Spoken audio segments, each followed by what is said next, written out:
Hi everyone, why do so many indie games have zero slopes in them? In my last video, I was complaining about programming slope physics, and I mentioned how a lot of games don't bother having slopes in them at all. I got some flack in the comments for including Hollow Knight in this list, which is technically fair. I wasn't counting the slanted ceilings the game uses, nor the few angled walls you slide off of, mostly because those don't require complicated physics like normal slopes do. But I included the game in the list because there are no slopes you can actually walk on in the entirety of Hollow Knight. Literally, the whole game uses just flat ground. Some might think that these elevator tops are the sole exception in the game, but actually, yeah, they totally faked it. These are actually invisible moving platforms that move as you do to fake the slope. This bit on the end might look walkable, but nope, if you try to stand on it, you just jankily slide off. It might look like an insane choice for the developers to do this instead of just programming slopes to work normally, but honestly, it makes sense. Speaking from experience, dealing with walkable slopes is way more annoying than you would think. The main issues are animations and physics. Getting a character to place its feet and move correctly on a slope takes some real time in adding solutions and bug fixing everything, and it's not just the player. Enemies, NPCs, and physics objects all need to work too. I've been making an indie game, and trust me, they're my arch nemesis. They're a pain in the ass.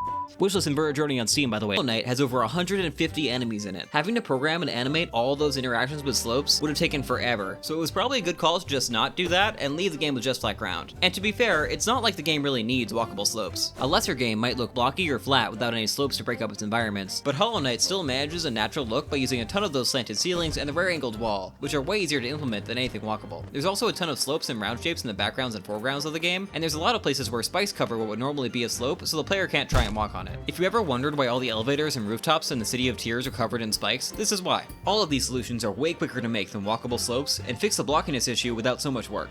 Slopes just not being worth it is probably the reason why most of these games don't have slopes in them, by the way. Don't get me wrong, for some games, slopes are great. Something like a Sonic game or Tiny Wings really needs them for gameplay. A game like Grease really benefits from their aesthetic, and I know my game really needed them to handle physics objects in certain puzzles. Wishlist on Steam, by the way. But many games don't really need slopes, and it can be a real time saver to skip them. If you hide it well and use tricks to avoid the blockiness problem, a lot of players won't even notice they're gone. Hollow Knight might use backgrounds to show more natural shapes, or Spelunky can visually round the edges of tiles. Pixel art or voxel art styles can lean into a blocky aesthetic to look natural without slopes, although even those games will often include slanted background or foreground elements to give some visual variety. Weirder solutions exist too. Thomas Pose alone just tilts the camera in every single level to make it look like everything's on a slope, which is insane, but it makes the game look way better. All of these developers are incredibly competent and could definitely have added slopes to their games if they really wanted to, but because slopes are annoying and take so much time, they likely just spent that time on tasks they felt were more important instead, like making one of the best Metroidvanias of all time. Seems like it was a good idea. By the way, Hollow Knight's sequel, Silksong, recently released after 7 whole years of development time. So what took them so long? Well, this past April, in the first new gameplay footage the developers released for the game in literal years, what was one of the first things they showed?